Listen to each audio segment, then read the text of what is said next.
Bonjour à tous. Donc aujourd'hui, nous allons voir comment faire un rôti de porc, tout simplement, rôti dans l'échine. Pour cela, on va avoir besoin de quelques ingrédients que je vais vous présenter. Donc, pour ce rôti de porc, on va avoir besoin de quelques ingrédients. Donc, j'ai choisi de mettre 2 tranches de lard, un peu d'ail, une poignée de champignons, 2 oignons, une carotte et évidemment rôti de porc dans l'échine qui vient de Viande du Sud Toulousain, qui est une boucherie en ligne et qui fait des viandes de qualité et du coin. Donc ça c'est important. Alors, nous allons procéder donc à la coupe des légumes qui vont servir pour donner tout le goût au rôti. Donc, pour rappel, nous sommes en plein confinement. Donc, je suis à la maison avec ma petite pendant que maman travaille. Donc, là, dans un premier temps, on va ciseler les oignons, ce qui va permettre d'avoir des petits carrés qui vont pouvoir fondre et donner tout le goût pendant la cuisson. Derrière, on peut entendre effectivement ma fille qui joue. Elle est sage. Ouais, ce sera une future cuisinière probablement parce que à chaque fois que je cuisine, elle est jamais bien loin. Elle aime sentir les odeurs, elle aime bien goûter. Bon, elle a 2 ans, elle a encore tout à apprendre. Mais voilà. Donc là, on cisèle les oignons. Donc pour ciseler, c'est facile. Il faut couper un petit morceau. Donc petite astuce. Pour couper de cette manière-là, l'idéal, c'est de plaquer la pointe du couteau sur la planche. Comme ça. Et de descendre. On s'accompagne des doigts de la main gauche pour éviter de se couper les doigts et pour pouvoir placer la lame où on le souhaite. Et on se retrouve avec les oignons ciselés en 3 temps, 3 mouvements. Donc là, on va les mettre dans la petite coupelle à côté. Voilà. Autre information aussi, c'est primordial d'avoir un couteau qui taille. Parce qu'un couteau qui coupe, c'est un couteau avec lequel on ne se coupe pas. Un couteau qui coupe pas, c'est un couteau sur lequel on va forcer et avec lequel on va se blesser. Alors, là les carottes, pareil, on va en faire des petits cubes.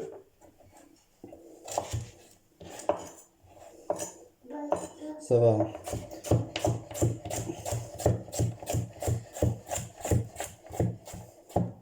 Voilà. Et on va faire pareil avec le lard. À côté. Donc on va faire des lardons, c'est pas mal les lardons. Donc moi je sors le cartilage parce que je trouve que c'est mieux de le sortir, mais après chacun fait comme il veut.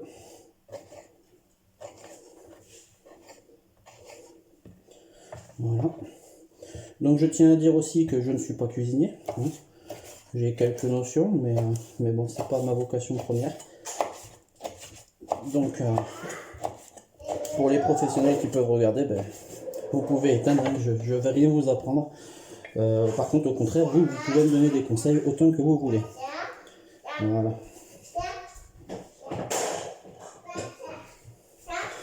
Voilà pour mes petits légumes pour le début de la cuisson. Donc tant que j'y suis, on va couper les champignons.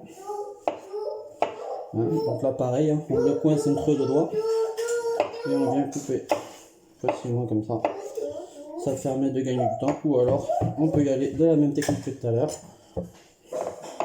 comme on le veut. Ça marche dans tous les sens et c'est facile.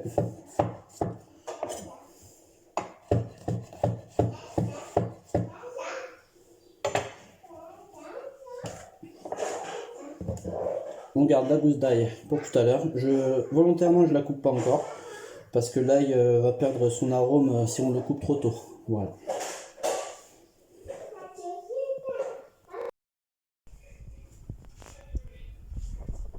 Bon, alors là c'est simple, on va passer au côté cuisson. Donc j'ai mis un peu de beurre et un peu d'huile dans ma casserole. Donc je fais fondre tout ça. Pourquoi du beurre et de l'huile? C'est simple, le beurre va apporter le goût et la couleur particulier que j'apprécie beaucoup au rôti, et l'huile va permettre au beurre de monter plus fort en température. Donc ce qui va être plutôt pratique, hein, qui va permettre de bien pouvoir faire revenir son rôti et ses légumes après. Donc là on attend que ça fonde, hein, et que ce soit bien chaud pour pouvoir y mettre le rôti. Donc petite astuce, hein, le rôti, il faut qu'il soit bien coloré de chaque côté. Il faut pas hésiter, hein, on va le regarder ensemble, mais il faut pas hésiter, c'est ce qui va faire la différence sur beaucoup de choses. Et si ça accroche au fond de la gamelle, eh bien j'ai envie de dire tant mieux. Ça va nous permettre de pouvoir aller chercher tous ces arômes là dans un second temps après. Donc on va voir tout ça ensemble.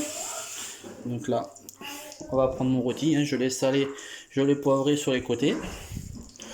Et on peut y aller. Donc là, on voit que ça cuit, que ça va commencer son travail, la coloration. Donc on va laisser faire 30 secondes, hein. On va laisser faire au moins 2 minutes de chaque côté, ce serait bien. Pensez à une chose, une fois que vous l'avez posé, vous n'y touchez plus.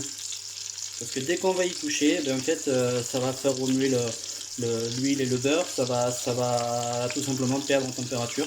Donc une fois que c'est posé, on ne touche plus, on laisse faire et on passe à la rotation au fur et à mesure, sur tous les côtés. Donc là, ben voilà, hein, donc notre rôti a une très jolie couleur, hein, donc il est juste passé 2 minutes de chaque côté. Donc ben on voit qu'il a une super couleur. Alors il n'est absolument pas cuit. Oui, c'est chaud mon bébé, oui c'est chaud. Donc on voit qu'il a une super couleur, donc, mais qu'il est pas du tout cuit. Il est juste coloré sur toutes les couleurs, et donc ça fait une petite croûte en fait tout autour de la viande. Donc là on va passer aux légumes. Donc je reprends la même casserole, vous voyez ça a accroché un peu au fond. Ça c'est le meilleur. Donc ben on va pouvoir plonger ces légumes dedans. Voilà. Et on va les faire revenir eux aussi. Voilà. Alors, mes petits légumes cuisent. Donc on voit que ça a bien coloré le fond de la casserole. Hein. Donc ça c'est pas grave. Au contraire, ça va apporter du goût tout à l'heure. On va baisser un peu. Là maintenant, je vais ajouter mes champignons et mon ail. Donc on n'hésite pas hein, à remuer de temps en temps quand même, hein, parce que le but c'est que ça colore le fond de la casserole et les légumes, mais le but c'est pas que ça brûle. Voilà. Donc là on voit, hein, tout est encore bien coloré, hein, presque noir, mais il ne faut pas que ce soit brûlé. Donc après il faut jouer avec la température du feu, hein, tout simplement. Donc là, on va augmenter un petit peu la température rapidement, et on va venir y ajouter de l'eau. Alors moi je le fais avec de l'eau là, mais après vous pouvez faire avec ce que vous voulez. Une fois que c'est monté un peu en température,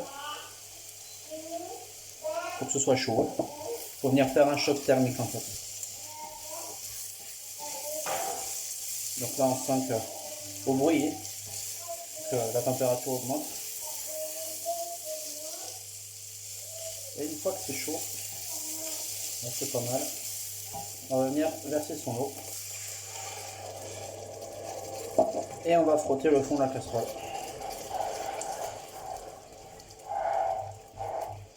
On va frotter le fond de la casserole et ça va décoller en fait tous les sucres, et ça va venir donner du goût dans le bouillon. Vous voyez là, la casserole elle a changé de couleur déjà. Donc évidemment on ne nettoie pas à l'éponge, hein. Ça ce sera pour après. Voilà, donc là j'ai mon fond qui prend de la chaleur, commence presque à être ébullition, et une fois que ça bout, j'y ajoute mon rôti et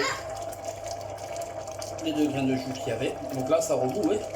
Donc vous voyez que le rôti est à moitié à peu près, c'est ce qu'on appelle une cuisson en braisé. Donc là le rôti il baigne. Je baisse le feu parce que ça bout, jusqu'à ce que ça fasse un frémissement. Et je mets le couvercle jusqu'à la fin de la cuisson. Donc la fin de la cuisson, vous allez me dire, oui, combien de temps? 10 minutes, 20 minutes, une demi-heure, 1 heure, 4 heures. J'ai envie de dire, c'est pas une question de temps, c'est une question de température. Ça peut prendre 30 secondes si vous mettez votre feu à 200 degrés. Ça peut mettre 4 heures si vous mettez votre feu à 70. Donc ça va dépendre de la température interne qu'on prendra au thermomètre. Donc voilà. Alors, là ça fait à peu près un quart d'heure que ça cuit. Donc je vais vous montrer comment on utilise le thermomètre. Donc, vous voyez, hein, ça frémit. Donc là, on se dit que... Poupée, je sais pas où elle est mon cœur. On va la chercher. Cherche poupée. Donc là, en fait, on prend son thermomètre. Donc on imagine à peu près le milieu du rôti, hein, avec son doigt. On va venir l'enfoncer. Évidemment, si on l'allume, ça marche mieux.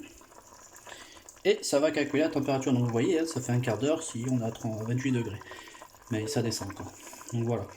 Donc j'estime que la cuisson, là, il y en aura pour un petit moment. Hein, c'est volontaire. Moi, vous voyez, sur une plaque qui monte jusqu'à 14, je me suis mis à 5, donc ça frémit tranquillement. Je vais aller chercher une température qui va se situer entre 70 et 80 degrés à cœur. On va dire que tout est cuit à partir de 65 degrés normalement.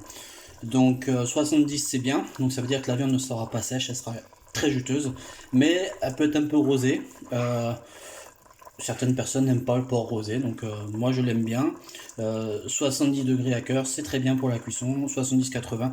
Plus le rôti est sec, c'est dommage, malgré le fait qu'il soit en cuisson braisée, il est trop cuit. Voilà. Donc moi je l'aime bien entre 70 et 80, plus proche de 70 à mes goûts personnels. Alors, pendant ce temps, j'ai rangé ma cuisine, hein, j'ai fait ma petite vaisselle, j'ai fait tout ça. Ma fille aussi a rangé. Bon, à sa façon. Donc là, on va aller voir où ça en est. Hein. Alors, là, on peut voir que la température, elle est bonne. On est à 76 degrés. Donc du coup, on va pouvoir sortir le rôti et voir de quoi il a l'air.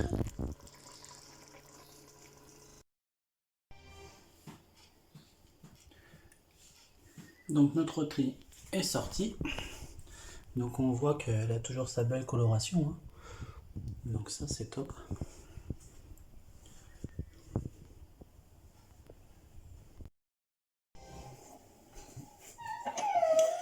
Donc et bien là on va couper hein, pour voir comment c'est. Hein. Donc volontairement je coupe au milieu hein, pour que vous puissiez avoir une idée de la cuisson. Donc on voit que là la viande est parfaitement juteuse. C'est vraiment top, elle a une super couleur. Attendez que ça ajuste. Voilà. Donc là 75 degrés à cœur à peu près. Hein. Donc on voit que le rôti est cuit. Hein. Donc ça il n'y a pas de problème. Et si vous l'aimez, vous voyez il a une légère teinte rosée mais c'est très léger. Si vous l'aimez un peu plus cuit, montez jusqu'à 80. Si vous l'aimez un peu plus rosé, restez à 70. Dans tous les cas, c'est cuit à partir de 65 degrés. Voilà. Donc là, on est sur quelque chose de vraiment joli. Donc, vous pouvez le servir donc en tranches directement. Hein. Vous mettez les petits légumes de cuisson avec. Vous séparez le jus. Le jus, vous l'assaisonnez. Vous assaisonnez le tout d'ailleurs. Vous rectifiez l'assaisonnement parce qu'on n'a pas parlé de sel et de poivre. Mais moi j'aime bien saler et poivrer à la fin de cuisson.